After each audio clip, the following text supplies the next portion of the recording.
کہانی کے شروعات میں ہم کو دو دوستوں کو دکھایا جاتا ہے، بیکا اور شرفی۔ بیکا اس گیم کے بارے میں بہت ایکسائٹیڈ تھی، وہ شرفی کو بتاتی ہے، لیکن شرفی اسے منع کر دیتی ہے کہ میں یہ گیم نہیں کھیلوں گی۔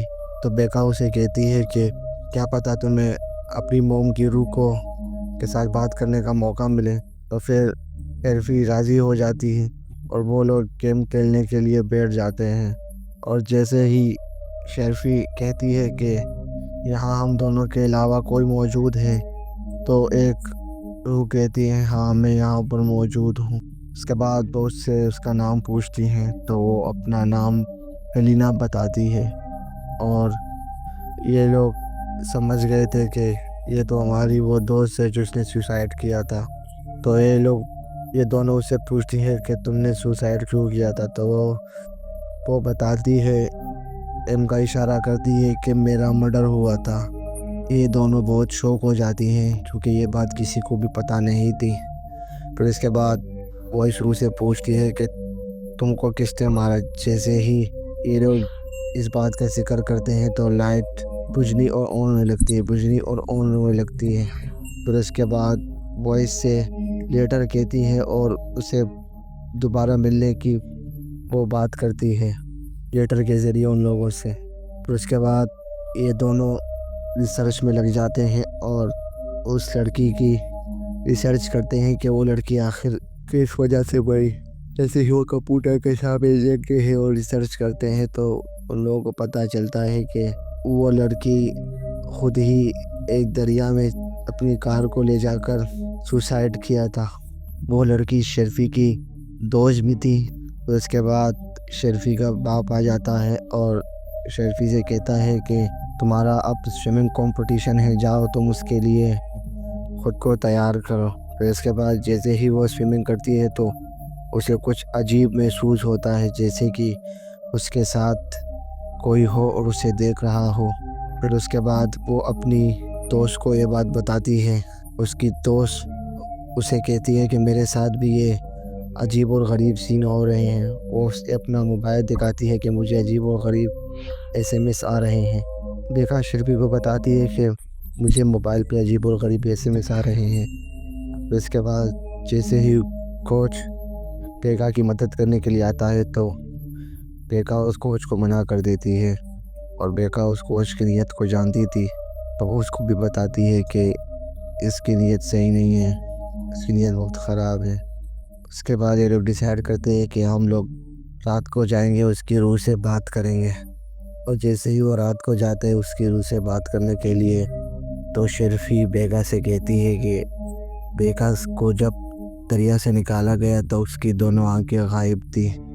اس نے سب کو SMS کیے تھے کہ میں خودکشی کرنے والی ہوں۔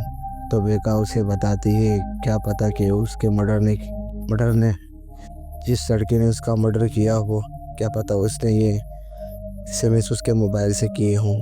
پھر اس کے بعد یہ لوگ اس کی روح سے کانٹیکٹ کرنے کی کوشش کرتے ہیں، لیکن وہ اپنے ہاتھ دھونے چلی جاتی ہے۔ جیسے ہی ہاتھ دھونے چلی جاتی ہے دریا میں تو ادھر سے ایک ہاتھ نکلتا ہے اور وہ لڑکی بہت ڈر جاتی ہے، اور پھر اس کے بعد یہ لوگ اس کی روح سے بات نہیں کرتے، ادھر سے ایسے ہی چلے جاتے ہیں۔ شرفی جیسے جنون ہی سوار تھا اس ان تک پہنچنے کا۔ اس کے بعد جیسے ہی صبح ہوتی ہے وہ گاڑی میں بیٹھ جاتی ہے اور اپنے ڈیڈ کے آفس میں جاتی ہے اور شرفی کی مرڈر کی فائل اٹھا لیتی ہے، اور جیسے ہی وہ دیکھتی ہے کہ شرفی کو تو اتنا الکحل دیا گیا تھا، نشہ، کہ یہ کیس تو آسانی سے سولو ہونا چاہیے تھا، لیکن یہ کیس سولو کیوں نہیں ہوا۔ پھر اس کے بعد یہ لوگ باتیں کرتے ہیں کہ ہم اس لڑکی کو انصاف دلائیں گے۔ شرفی نے بیکا کو بتایا کہ یہ باتیں کیسے پولیس سے بچی ہوئی ہے۔ پھر اس کے بعد بیکا جیسے ہی سوئمنگ کرنے جاتی ہے تو بیکا شرفی کو بتاتی ہے کہ کالج کے دنوں میں شیفرڈ اس کے پیچھے پڑا تھا، کیا پتہ شیفرڈ نے اس کا مرڈر کیا ہو۔ پھر اس کے بعد اس کا باپ بھی پولیس اسٹیشن سے جلدی آ گیا تھا، تو وہ جیسے ہی اس کا باپ اندر جاتا ہے تو وہ چابی اٹھاتی ہے اور گاڑی کے پاس چلی جاتی ہے، گاڑی کو کھولتی ہے اور اس میں جو سسٹم لگا ہوتا ہے اس سے یہ اس شیپرڈ کے بارے میں پتہ لگا لیتی ہے۔ جتنی سوئمنگ کرنے جاتی ہے تو کوئی انجان آدمی اس کا پیچھا کر رہا ہوتا ہے۔ وہ لڑکی ڈر کر واش روم میں چھپ جاتی ہے اور وہ ماسک والا آدمی اسے ایک چٹھی چھوڑ دیتا ہے اور اس چٹھی پر لکھا ہوا تھا کہ مردوں کو تنگ نہیں کیا کرتے۔ پھر اس کے بعد وہ اپنے ڈیڈ کو یہ بات بتاتی ہے کہ مجھے یہ چٹھی ملی ہے۔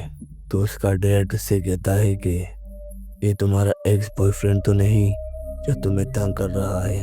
وہ کہتی ہے نہیں، وہ نہیں ہو سکتا۔ پھر اس کے بعد وہ لڑکے شیفرڈ کے بارے میں بتاتی ہے کہ یہ کام شیفرڈ کا ہو سکتا ہے۔ اس کے بعد اس کا باپ شیفرڈ سے ملنے جاتا ہے، لیکن شیفرڈ اس کو کہتا ہے کہ میں نے یہ کام نہیں کیا، اور شیفرڈ سچ بول رہا تھا، وہ اس دن اپنے کام پر تھا۔ پھر اس کے بعد ہمیں اچانک سے بیکا کے پیٹ پہ درد ہو جاتا ہے، اور جیسے ہی وہ کوچ قریب آتا ہے تو بیکا اسے منع کر دیتی ہے۔ پھر اس کے بعد جیسے ہی وہ ڈاکٹر کے پاس بیکا کو لے جانے لگتے ہیں تو بیکا کے منہ سے ایک نیکلیس نکلتا ہے جس پہ اس لڑکی کا نام لکھا ہوا تھا۔ یہ دونوں سمجھ گئے تھے کہ ہمیں یہ جو راز ہے اس کو فاش کرنا ہی ہوگا، ورنہ وہ روح ہمیں نہیں چھوڑے گی۔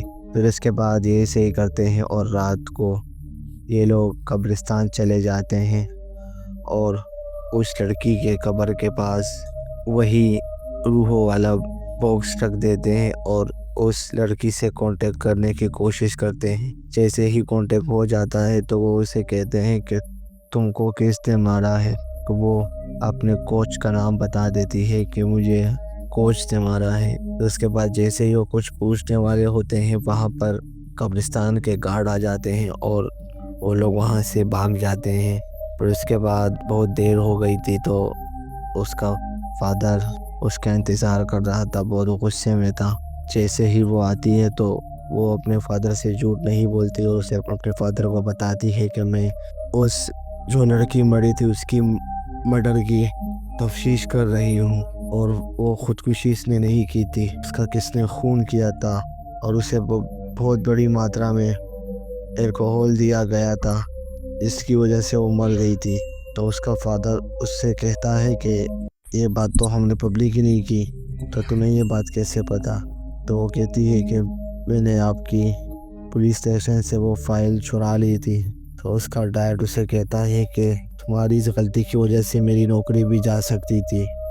اس کا ڈیڈ بہت غصہ ہو جاتا ہے، اسے کہتا ہے کہ تم صرف اور صرف سوئمنگ کرنے جاؤ گی اور کالج پڑھنے جاؤ گی، تمہارا نیٹ بند، تمہاری باہر کی موومنٹ بند، تم اور کہیں بھی نہیں جاؤ گی۔ اس کے بعد وہ جیسے ہی سوئمنگ کرنے جاتی ہیں تو اندر ایک لاکٹ پڑا ہوتا ہے، جیسے ہی وہ لاکٹ اٹھانے جاتی ہے تو ادھر ایک ہاتھ باہر آ جاتا ہے اور وہ بہت ڈر جاتی ہے۔ پھر اس کے بعد بیکا کا پاؤں بھی دکھا ہوتا ہے اور وہ بھی اسے بتاتی ہے کہ میرے ساتھ بھی عجیب و غریب کام ہو رہے ہیں۔ اس کے بعد بیکا شیرفی سے کہتی ہے کہ ہمیں کوچ کے راز فاش کرنے کے لیے ثبوت چاہیے ہوں گے۔ تو بیکا کہتی ہے کہ تمہارا فادر اس میں ہماری مدد کر سکتا ہے، لیکن وہ اسے منع کر دیتی ہے کہ میرا فادر ہماری کوئی مدد نہیں کرے گا۔ پھر اس کے بعد بیکا اسے اس کی گھر کی چابی دکھاتی ہے اور اسے کہتی ہے کہ یہ دیکھو چابی۔ تو وہ اسے کہتی ہے کہ تمہارے پاس یہ چابی کہاں سے آئی؟ تو وہ کہتی ہے کہ جیسے ہی کوچ اور اس کی وائف گھر سے نکل جاتے ہیں تو وہ لڑکی جو ان لوگوں کے گھر پہ کام کرتی ہے وہ کام کر کے وہ چابی نیچے کی جگہ پر رکھ دیتی ہے، اور میں نے اس چابی کا پرنٹ نکالا اور اس چابی کی ڈپلیکیٹ بنوائی۔ تو وہ کہتی ہے ٹھیک ہے۔ پھر اس کے بعد وہ اندر جاتے ہیں، پھر اس کے بعد وہ اندر جاتی ہے اور وہاں پر موبائل کے سگنل بھی اتنے خاص کام نہیں کر رہے تھے۔ جیسے ہی وہ اندر دیکھتی ہے وہی مارکس پڑا ہوتا ہے جو اس دن اس کو ڈرانے کے لیے آیا ہوا تھا۔ پھر اس کے بعد وہ جیسے ہی بیڈ کے نیچے دیکھتی ہے تو ایک ڈول پڑی ہوئی تھی جس کے آنکھیں نہیں تھی۔ پھر اس کے بعد وہ میڈیسن چیک کرتی ہے، میڈیسن میں بھی وہی میڈیسن پڑی ہوئی تھی جو اس لڑکی کو نشہ دیا گیا تھا۔ پھر جیسے اسے سب مل گئے تھے تو وہ وہاں سے جانے لگی تھی، تو بیکا نے اسے، کیونکہ وہاں کے سگنل کام نہیں کر رہے تھے تو بیکا اسے بتا نہیں سکتی تھی کہ کوچ آ گئے ہیں۔ جیسے ہی وہ کوچ اندر جاتا ہے تو اسے پتہ چل گیا تھا کہ گھر کے اندر کوئی ہے، تو وہ لیزر اٹھاتا ہے اور اس آدمی کہ میرے گھر پہ کون آیا ہے دیکھتا ہے۔ شاید اسے پتہ بھی نہ چلتا، لیکن اس کا فون بج گیا اور اس کو پتہ چل گیا کہ یہاں پر کوئی ہے۔ پھر اس کے بعد وہ گھبرائی نہیں اور کوچ کے ساتھ بڑی ہی پیار سے باتیں کرنے لگی اور اس سے کہا کہ میں آپ کے گھر پہ اس وجہ سے آئی ہوں کہ میں آپ سے بہت پیار کرتی ہوں اور آپ پہ مرتی ہوں۔ جیسے ہی کوچ اس کے قریب جاتا ہے تو وہ ایک لیزر کی چیز اٹھاتی ہے اور اس سے پر حملہ کر دیتی ہے، اور کوچ سیڑھیوں سے جیسے ہی گرتا ہے تو کوچ کی گردن ٹوٹ جاتی ہے اور کوچ کی موت ہو جاتی ہے، اور شروع کا بدلہ بھی پورا ہو چکا تھا۔ پھر اس کے بعد 1 مہینہ بیت جاتا ہے اور جیسے ہی وہ اس کی قبر پڑ جاتی ہے تو دیکھتی ہے کہ وہ تو اس لڑکی کی قبر ہے ہی نہیں۔ قبر کے اوپر تو ایسے ہی ایک شیٹ رکھی ہوئی تھی، تو وہ بیکا کو کال کرتی ہے اور بیکا سے کہتی ہے کہ یہ تو اس لڑکی کی قبر ہے ہی نہیں۔ تو بیکا ایک بہت بڑا سچ اسے بتا دیتی ہے کہ اس لڑکی کو کوچ میں اصل میں نہیں مارا، اس لڑکی کو میں نے مارا، کیونکہ میں کوچ کے پیار میں پاگل ہو گئی تھی اور کوئی بھی میرے ساتھ بڑا کلوز ہو گیا تھا، لیکن جب سے وہ لڑکی آئی کوچ نے مجھے باؤ دینا ہی چھوڑ دیا تھا اور میری قدر نہیں کرنے لگا تھا، اور وہ مجھے سوئمنگ میں بھی میرے سے بہت تیز تھی وہ لڑکی۔ تو میں نے اسے مارنے کا پلان بنایا اور اسے ایک جگہ پہ لے گئی اور اس سے نیند کی گولیاں اتنی دی کہ اس کی جان چلی گئی۔ پھر اس کے بعد اس کے موبائل سے SMS کیے اور سب کو بتایا کہ یہ لڑکی سوسائڈ کرنے والی ہے، اور پھر میں نے اس کی گاڑی کو پھر میں نے اس کے ندی میں پھینک دیا، اور مجھے کوچ کو بھی مارنا تھا تو میں نے یہ جھوٹی افواہ پھیلائی کہ تم اس پر یقین کر سکو اور میری مدد کرو، اور پھر اس کے بعد ساری سچائی اسے بتا دیتی ہے اور اسے یہ بھی بتاتی ہے کہ تم جو گئی تھی یہ کوچ کے گھر پہ جو سارے ثبوت ملے تھے تم کو وہ بھی میں نے ہی رکھے تھے۔ پھر اس کے بعد وہ فون بند کر دیتی ہے اور جیسے ہی اپنی گاڑی سٹارٹ کرنے والی ہوتی ہے تو اس کی گاڑی سارے شیشے دروازے بند ہو جاتے ہیں اور وہی روح اسے دکھائی دیتی ہے اور وہ انجن کھلا چھوڑ دیتی ہے، جس کی وجہ سے اس کی موت ہو جاتی ہے۔ اسی کے ساتھ یہ کہانی یہیں پر ختم ہو جاتی ہے۔